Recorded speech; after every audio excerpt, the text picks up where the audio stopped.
Hola, buenos días y bienvenidos a mi canal. Mi nombre es David Scors y este va a ser un curso en estrellas de Planck, que estoy convencido de que muchos de vosotros no habéis oído hablar de ellas nunca.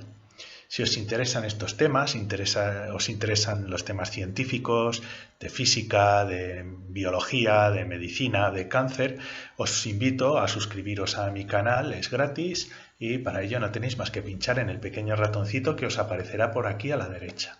Esta es la primera clase de un curso que va a ser corto pero bastante intenso y la primera lección es una lección introductoria que está dirigida para casi todo el mundo, sin necesidad de conocer relatividad o matemáticas muy complicadas. Muy bien, ¿y cuáles son los objetivos que nos hemos planteado de este pequeño curso? En primer lugar, la primera lección es introductoria para todo el mundo, sin grandes conocimientos de matemáticas, de tal manera que cualquiera de vosotros al final de ella va a saber lo que es una estrella de Planck y qué mecanismos intervienen para mantener su estabilidad. Sin embargo, a partir del resto de lecciones asumiré ciertos conocimientos de relatividad general y de física cuántica. De todos modos, haré todo lo posible por explicar poco a poco los pasos matemáticos necesarios y todos los procesos para que no solo la gente que haya tenido una formación muy especializada pues se entere de qué va. Intentaré hacerlo lo más simple posible. Y el intentar averiguar qué son las estrellas de Planck es equivalente a intentar averiguar cómo se distribuye la masa dentro de un agujero negro, como veremos en el resto de la lección y en las lecciones subsiguientes. ¿Qué son las estrellas de Planck? Eso es lo que vamos a intentar resolver en el curso. En primer lugar, antes de abordarlo, lo que vamos a hacer es dar un repaso sobre la evolución de las estrellas, la evolución estelar. Y podríamos comenzar con las nebulosas, que son pues una colección de gas, fundamentalmente hidrógeno y deuterio, que está flotando en el espacio y que durante ese proceso, como tienen gravedad, tienen masa, la gravedad comienza a actuar en diversas zonas de estos gases interestelares y se nos va a condensar en forma de una estrella. Esos gases de hidrógeno y de deuterio se van concentrando, se van haciendo más densos cada vez y alcanzan una densidad suficiente que van a hacer que comiencen reacciones nucleares y nos dé lugar a una estrella, que es básicamente una bola semi-cuasi líquida de hidrógeno en proceso de fusión nuclear. Muy bien, pero ¿qué es lo que sucede cuando el combustible de hidrógeno o de otros átomos un poquito más pesados que se van acumulando con el tiempo, qué es lo que sucede cuando se va agotando ese combustible, esa capacidad de fusión nuclear, ¿no? Lo que sucede entonces es que toda la materia de la cual está constituida la estrella comienza a colapsar. ¿Por qué? Porque tiene tanta masa que la fuerza gravitatoria es tan potente que ya la energía nuclear que desprende no es suficiente para contrarrestar la gravedad.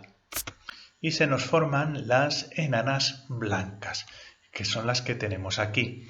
Las enanas blancas también tienen sus mecanismos, como vamos a ver un poquito más adelante, con los cuales se mantienen estables contrarrestando la fuerza de la gravedad. Pero si son suficientemente pesadas, si tienen suficientemente masa, al final no van a ser capaces de aguantar toda esa presión gravitatoria y derivan hacia las estrellas de neutrones.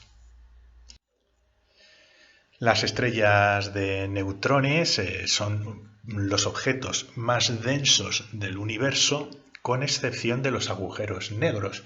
Y también veremos que hay unas fuerzas en marcha dentro de estos objetos estelares que hacen que se mantengan estables y no colapsen en un agujero negro debido a esa enorme fuerza gravitatoria. Si resulta que las estrellas de neutrones no son capaces de aguantar toda la fuerza gravitatoria, lo que sucede es que acaban colapsando y forman un agujero negro. Y esta, como posiblemente sepáis, es la primera fotografía de un agujero negro supermasivo. ¿De acuerdo? Lo que es el agujero negro es esta cosita que hay aquí en medio y alrededor es materia y luz que está acelerándose a velocidades cercanas de la luz mientras se aproxima al agujero negro. Es esto de aquí. El gran misterio. Esto es algo que los físicos realmente están trabajando muchísimo, porque los agujeros negros plantean ciertos problemas que afectan a la concepción de la física fundamental actualmente, ¿no? ¿Cómo se distribuye la materia dentro de un agujero negro? ¿Qué es lo que pasa con esa materia? ¿Puede aguantar la materia semejantes condiciones de gravedad extrema que se pueden calcular dentro de un agujero negro? Y si es así, ¿cuál es el mecanismo que utiliza esa materia para no colapsar en un solo punto sin dimensiones? Muy bien, pues vamos a hacer un repaso de los mecanismos que dan lugar a los agujeros negros, comenzando en primer lugar por la condensación de un gas de hidrógeno o de deuterio que va a dar lugar a las estrellas dentro de una nebulosa. Entonces aquí tenemos grupitos de gas de hidrógeno que van a colapsar, van a coalescer en una zona localizada del espacio debido a la atracción gravitatoria. Tenemos que recordar una cosa, porque vosotros podéis decir, bueno, si tenemos un gas, ¿cómo es posible que el gas no se disperse por el espacio y en vez de formarnos un agregado debido a la fuerza gravitatoria, las moléculas no se vayan y se dispersen, las de hidrógeno? Hay que recordar que la temperatura media del espacio exterior es alrededor de 3 Kelvin. Es muy bajita y eso hace que los átomos de hidrógeno prácticamente no se estén moviendo y que la fuerza gravitatoria entre ellos pueda ser suficientemente fuerte como para que se concentren en una región del espacio. ¿Qué es lo que sucede dentro de esta nube de gas que se va condensando cada vez más y cada vez más y cada vez más? Pues lo que sucede, aquí tenemos un átomo de hidrógeno, esto es un protón, esto es un electrón que va circulando alrededor del protón y esto es un átomo de deuterio que lo he puesto ahí porque también juega un papel muy importante en las reacciones nucleares y en la formación de otros átomos más pesados, que es básicamente un protón con un neutrón y aquí un electrón pues dando vueltas. Cuando el gas de hidrógeno, estos átomos de hidrógeno, se acercan lo suficiente, esto hace que se acerquen tanto que formen de repente un átomo de helio y esta reacción de fusión, el átomo de helio ahora tiene dos protones y un neutrón, normalmente el neutrón sale disparado y esto lo acompaña una grandísima producción de energía y esta es la energía que nosotros observamos radiando de las estrellas, una enorme cantidad de energía. Estas reacciones no suelen pararse aquí. El hidrógeno se va consumiendo, pero conforme se va acabando el hidrógeno, los átomos de deuterio van fusionándose también entre sí y vamos generando núcleos más pesados en un proceso que se llama síntesis nuclear. Así que las estrellas más viejas son pobres en hidrógeno y van siendo cada vez más ricas en otros átomos más pesados. Podemos encontrar pues desde oro, hierro, todo lo que queráis.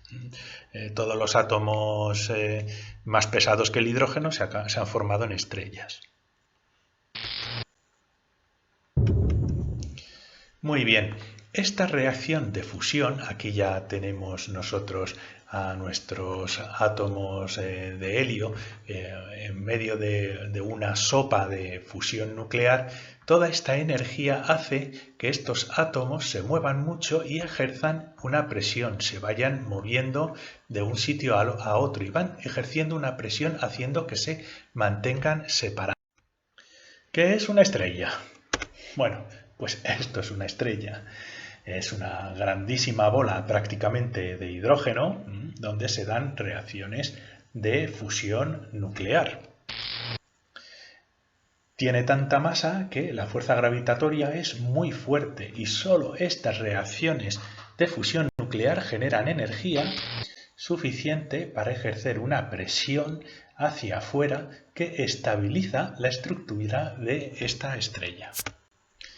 Una estrella típica pues tiene un diámetro de 1 millón de kilómetros aproximadamente y una masa de 2 por 10 a la 30 kilogramos, o sea, es mucho combustible de hidrógeno y tiene una densidad bastante alta de 1400 kilos por metro cúbico, suficiente como para que esos átomos de hidrógeno estén lo suficientemente cercanos para que se den esas reacciones de fusión nuclear. Y las estrellas están en una situación de equilibrio hidrostático. Se pueden asemejar a una bola de fluido líquido, a un gas noble, también, donde por un lado tenemos la fuerza gravitatoria que intenta colapsarlo y por otro tenemos esas reacciones de fusión nuclear que empujan a la materia hacia afuera y la estabilizan en una estructura aproximadamente esférica. La masa de las estrellas es lo que al final determina su vida. Vamos a poner una estrella que se ha agotado y nos queda aproximadamente 1,4 masas solares. Y lo que tenemos dentro de la estrella ahora es una estrella muy enriquecida en átomos pesados. Si os fijáis, tiene múltiples protones, con múltiples neutrones y muchos electrones aquí, ¿no? Esto es lo que ya tenemos en la estrella. Pero como la fusión nuclear se está frenando, ya no tenemos esa presión generada por la energía de la fusión nuclear. Y lo que sucede es que estos átomos pesados se van condensando cada vez más. Y aquí lo que sucede es que como estos átomos se están acercando tanto y están tan próximos unos a otros que empezamos a observar un fenómeno de naturaleza cuántica. Porque ya hemos pasado del estadio donde los electrones ejercen una repulsión eléctrica, ¿no? Ya están tan cerca que lo que les sucede a los electrones, que son fermiones, es que no pueden estar en el mismo estado cuántico. Los electrones, al ser fermiones, no quieren estar juntos y lo que hacen estos electrones es, fijaos, se van separando hacia afuera, dejando una zona central muy densa e ionizada y unas zonas externas de electrones que intentan separarse porque no quieren estar en los mismos estados cuánticos. Y esta repulsión genera de nuevo una presión hacia afuera que evita que esa estrella agotada colapse. Esta fuerza, esta presión, se denomina presión electrónica degenerativa cuántica. La materia que nos ha quedado de esa estrella que se ha agotado está en forma de un plasma ionizado y es densísimo. Y eso es lo que hace que se formen las enanas blancas. Las enanas blancas son esas estrellas que ya están agotadas y la fusión nuclear no puede evitar su colapso. Y es ese efecto cuántico de repulsión electrónica lo que estabiliza el colapso gravitatorio de las enanas blancas. La fuerza de la gravedad es enorme. en estas estructuras estelares e intentan colapsarla. Y sin embargo, los electrones, debido a ese efecto cuántico, ejercen una presión hacia arriba y eso hace que se estabilicen estos astros. Y la enana blanca, pues es enana. O sea, si esto es un sol, aquí esto es la enana blanca que encima la he puesto más grande para que se vea. El diámetro es solo de 10.000 kilómetros. Es el diámetro que nosotros encontraríamos en un planeta, aproximadamente como el planeta Tierra. Y fijaos que la masa de esta enana blanca sigue siendo aproximadamente una masa solar, dos masas solares. Aquí, todo lo que hay aquí está condensado en este pequeño volumen y ya la densidad que obtenemos es de 10 a la 9 kilogramos por metro cúbico. Es una densidad impresionante. Muy bien, pues ahora consideremos una estrella que se ha gastado y nos queda aproximadamente un resto de estrella gastada de 10 masas solares. Entonces lo que vamos a tener aquí es lo siguiente. Vamos a tener lo que hemos dicho anteriormente, se nos vuelve a concentrar toda esta sopa de protones, neutrones y electrones, pero ahora los electrones, debido a la enorme fuerza gravitatoria, van a ser completamente incapaces de ejercer una presión hacia afuera. Se están escachuflando aún más con toda la sopa de protones y neutrones que tenemos dentro. Tal es la fuerza gravitatoria de los siguientes objetos que vamos a estudiar. En estas condiciones, que son muy extremas, se da un proceso de neutrogénesis, de generación de neutrones a partir de la fusión entre un protón y un electrón, y nos genera un neutrón. Y así, ahora hemos pasado de tener un plasma ionizado de protones, neutrones y electrones que están intentando evitar el colapso a prácticamente todo neutrones. Y los neutrones, os recuerdo, que siguen siendo fermiones y no les gusta tener los mismos estados cuánticos. Entonces van a intentar evitar estar juntos, estar próximos, ocupar el mismo espacio, etc. Y entonces estos neutrones ejercen una presión, se van moviendo hacia afuera y así como habíamos conseguido una presión ejercida por los electrones muy fuerte, ahora son los neutrones los que no quieren estar juntos y ejercen una presión hacia afuera. Esa presión se denomina presión neutrónica degenerativa cuántica y vuelve a ser un fenómeno estrictamente cuántico. Si bien es cierto que también hay otras reacciones nucleares de repulsión fuertes que juegan un papel en este proceso. Pero bueno, esta repulsión neutrónica nos estabiliza de nuevo el colapso gravitatorio de las que se llaman estrellas de neutrones.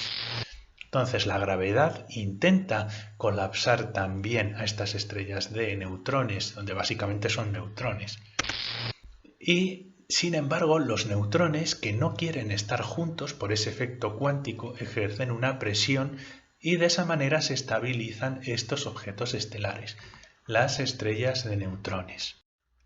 Bueno, las estrellas de neutrones son enanísimas. O sea, si esto es una enana blanca, eso de ahí es una estrella de neutrones. Y veamos las características. Diámetro, solo 10 kilómetros de diámetro y tiene entre 1,4 y 2 masas solares. Imaginaos a todo el Sol condensado en una esfera de 10 kilómetros de diámetro. Y esta es la densidad de lo más grande existente, con la excepción de un agujero negro, de 4 a 6 por 10 a la 17 kilogramos por metro cúbico. Imaginaos lo que es eso. Y bueno, ¿y qué sucede cuando la presión neutrónica y la fuerza nuclear fuerte no son capaces de evitar el colapso gravitatorio de una estrella de neutrones? Entonces ya la estrella de neutrones no tiene otro remedio más que colapsar en un agujero negro. Y esto de aquí es un agujero negro. Y la fuerza gravitatoria es tan fuerte que la luz no puede escapar. No puede escapar mientras se encuentre dentro de lo que se conoce como radio de Schwarzschild, que nos divide el agujero negro en dos zonas. La zona externa, que sí podemos observar, y la zona interna en la que seremos incapaces de observar nada, porque nada puede escapar aquí, desde el interior del agujero negro al exterior, a no ser que supere la velocidad de la luz. Esto es un agujero negro, la estructura estelar más densa conocida. Entonces la pregunta es, ¿cómo se distribuye ahora la materia? Aquí he pintado algo dentro, ¿no?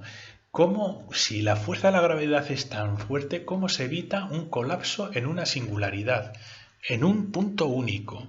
¿Y por qué esto es importante?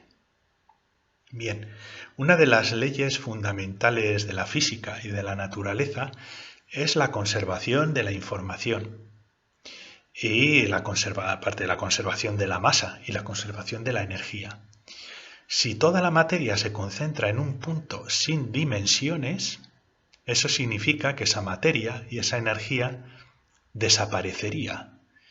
Y eso realmente es algo difícil de aceptar. Pero es una situación que podría darse dentro de un agujero negro, a no ser que exista un mecanismo que evite que, a pesar de toda la fuerza, de la enorme fuerza gravitatoria que tiene un agujero negro, la materia de dentro evite colapsarse en un único punto sin dimensiones, porque ya no sabríamos qué otro proceso físico podría contrarrestar esa fuerza. Si eso fuera cierto, los agujeros negros no serían estables. No seríamos capaces de detectar la fuerza gravitatoria, no conservarían el momento angular. Muy bien, pues lo que se hipotetiza, esto se hipotetizó utilizando una teoría cuántica de gravitatoria que se llama Loop Quantum Gravity, gravedad cuántica de lazos, y utilizando un mecanismo cuántico se demostró que la materia podría estar organizada dentro de un agujero negro en forma de lo que se llama una estrella de Planck. ¿Y qué mecanismo asegura la estabilidad de esta estrella de Planck frente al colapso gravitatorio? Pues bien, lo que se propuso que es el principio de indeterminación de Heisenberg, la fuerza de la naturaleza responsable para que un agujero negro desaparezca en un punto, en una singularidad. Esta de aquí es una de las dos desigualdades del principio de indeterminación de Heisenberg, que dice lo siguiente. Dice que la precisión con la que nosotros podemos conocer el momento, si lo queréis así, la velocidad de una partícula, multiplicada por la precisión en la que esa partícula puede estar en el espacio, tiene que ser siempre superior o igual a la constante de Planck dividido entre 2. ¿Y qué significa esto? Significa lo siguiente, fijaos en esta desigualdad.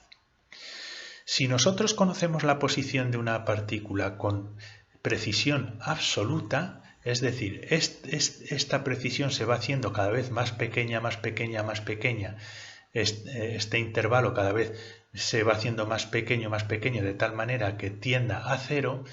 Esto, para mantener esta desigualdad, implica que el intervalo de momento, la precisión con la que podemos medir ese momento, tiene que aumentar. Hay un cambio muy fuerte en el momento de la partícula. Esto de aquí es un intervalo en el momento. Por lo tanto, conforme nos vamos acercando en precisión a la posición de la partícula, le aumenta inmediatamente su velocidad y entonces la partícula se escapa de esa posición. Fijaos, esto es lo que sucede si nosotros estudiamos un movimiento con la física newtoniana. Aquí tenemos una partícula que se mueve. En todo momento podemos conocer con absoluta precisión su posición y su velocidad y su momento. Pero ¿qué pasa cuando hacemos lo mismo con una partícula cuántica, en la cual tiene que respetar esta desigualdad? Fijaos. ¿Os habéis dado cuenta?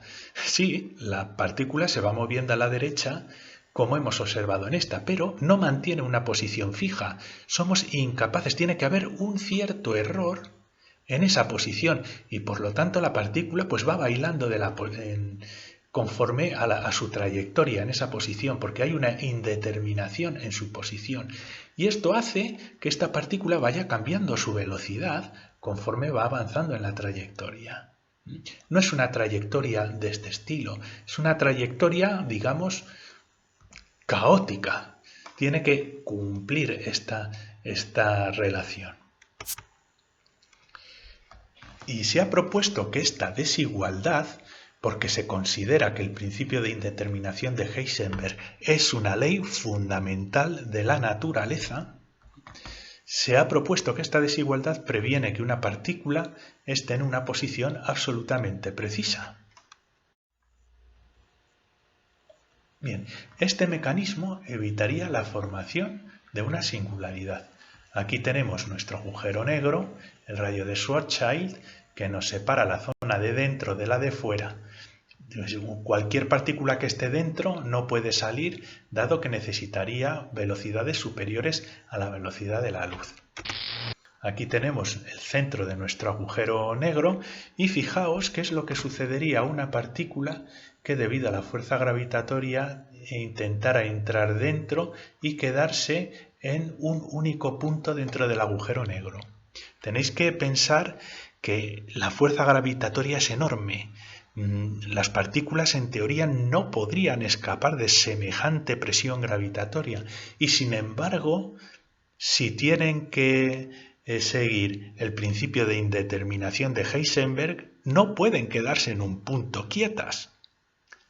Conforme se van quedando quietas, el momento va a variar, a incrementarse y tendiendo al infinito, incluso si es necesario. Entonces, fijaos lo que le va a suceder a la partícula cuando se vaya acercando al agujero negro. Fijaos. ¿Sabéis? Fijado.